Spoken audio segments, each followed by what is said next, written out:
egasiz va oyoq osti yo'lmas o'zbek, xohlagan suv oladigan ko'lmas o'zbek.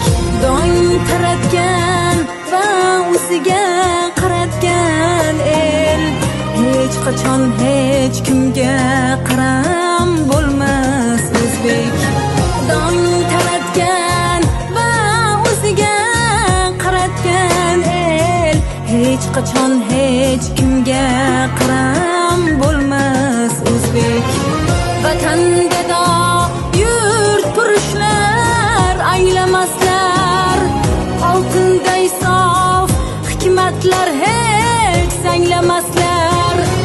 Ona hamda vatanni-ku tanlamaslar, hech qachon hech kimga qaram bo'lmas o'zbek, hech qachon hech kimga